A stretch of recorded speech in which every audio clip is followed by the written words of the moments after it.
Why do countries trade?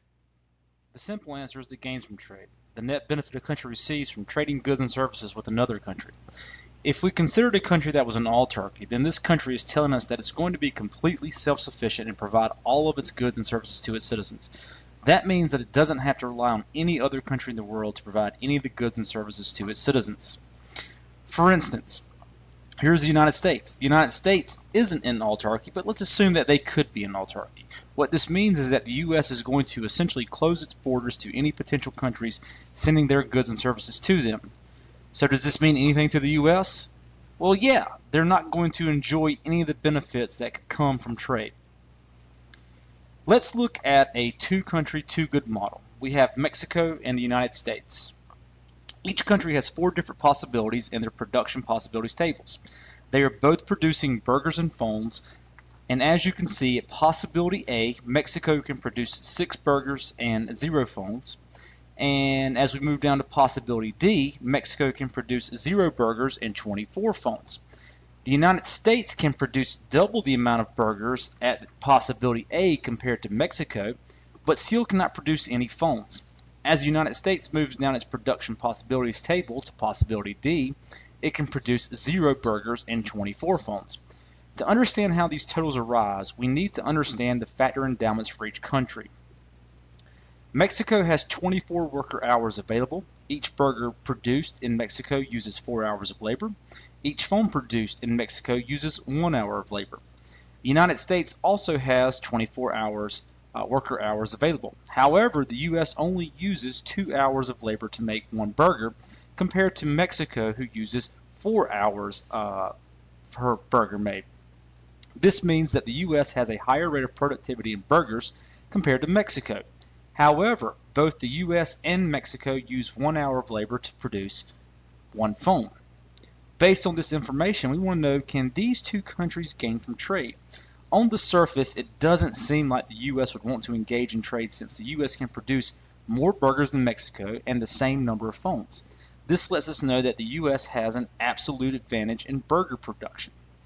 Even though the U.S. has an absolute advantage in burger production, having that is not the best reason for trade. Instead, we need to consider the trade-off that each country faces when they want to produce either good.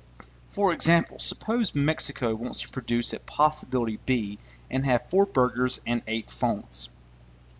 Well, how much is Mexico giving up to get those 8 phones? By looking at the previous possibility, possibility A, we can see that Mexico gives up 2 burgers to gain 8 phones.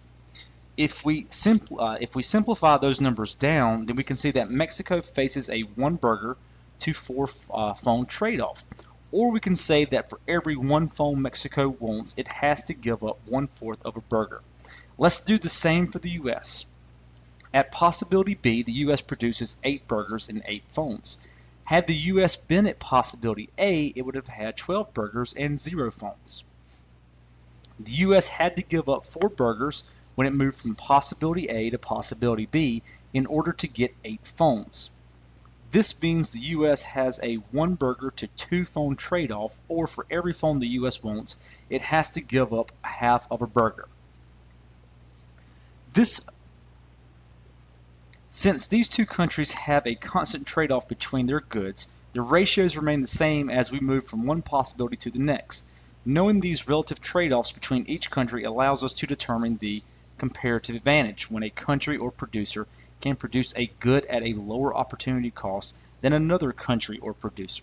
Returning to our two relative trade-offs, we know that for every 1 burger Mexico wants, it has to give up 4 phones, and for every burger the U.S. wants, it has to give up 2 phones. This means that Mexico gives up more burger production for each phone compared to the U.S. Stated another way, the U.S. has a lower opportunity cost in burger production than Mexico. The reason is simple. To produce burgers, the U.S. doesn't have to divert as many resources, in this case labor, away from phone production compared to what Mexico does. For these reasons, we say that the U.S. has the comparative advantage in phones. And since we are considering the relative trade-off of two goods, once we establish one country has a comparative advantage in one good, it necessarily means that the other country has the comparative advantage in the other good. So Mexico has a comparative advantage in burger production. phone production. Now that we know which country has a comparative advantage in each good, we want to determine how each country can benefit from trade. Here we have converted the production possibilities tables into production possibilities curves for each country. Notice that each PPC line is a straight line. This is because of the constant trade-off of burgers and phones for each country. Again, the trade-off is 1 burger per 4 phones, or a quarter burger per 1 phone for Mexico, and 1 burger per 2 phones, or a half a burger for 1 phone for the US. Before moving on to trade, let's first assume a hypothetical consumption bundle for each country.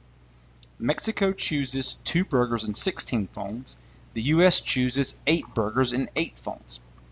These are the country's autarky consumption bundles since they are producing and consuming on their production possibilities curve.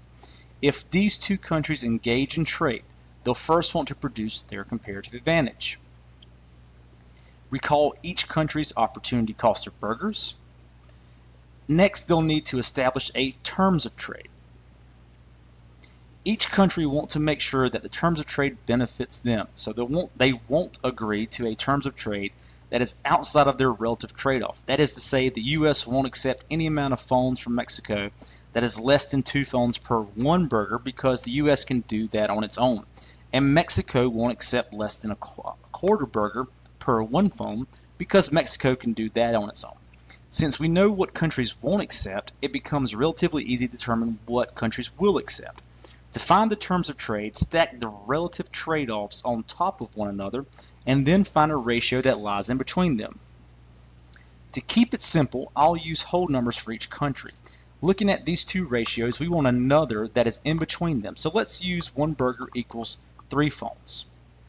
This means that for every burger the U.S. exports to Mexico, the U.S. receives, or in this case imports, 3 phones from Mexico. Now that we have established our terms of trade, we can draw in the terms of trade line for each country. Here is Mexico's, we'll call it TT. Here is the US's, we'll call it TT prime to distinguish it. Let's compare the original consumption bundles for each country to the new trade bundles. Notice where Mexico's new consumption bundle is after it trades. Mexico now enjoys 4 burgers and 12 phones, which means that Mexico exported 12 phones and imported 4 burgers. Since the new consumption bundle lies outside Mexico's production possibilities curve, they have gained from trade. Turning to the U.S., we can see that the U.S. exported 4 burgers and imported 12 phones. Like Mexico, the U.S. gained from trade. However, it is a bit easier to see how much the U.S. gained, as we can compare how many phones the U.S. would have produced or consumed at 8 burgers and what they have now. If the U.S. was an autarky and produced 8 burgers, then it could also produce 8 phones. However, after trade, the U.S. now consumes 12 phones and 8 burgers, meaning the U.S. has gained 4 phones simply by trading. This is our last trade model and shows the domestic supply and demand curves for each country. Hypothetical equilibrium prices for phones are $100 for Mexico and $350 for the U.S. You can also see the equilibrium quantities are 16 for Mexico and 8 for the U.S. These equilibrium prices and quantities are for each country in autarky. Now let's introduce trade and the world price, which is denoted by the solid red line of $250. The world price comes about because there is a surplus of phones in Mexico and they are willing to sell that surplus to the U.S.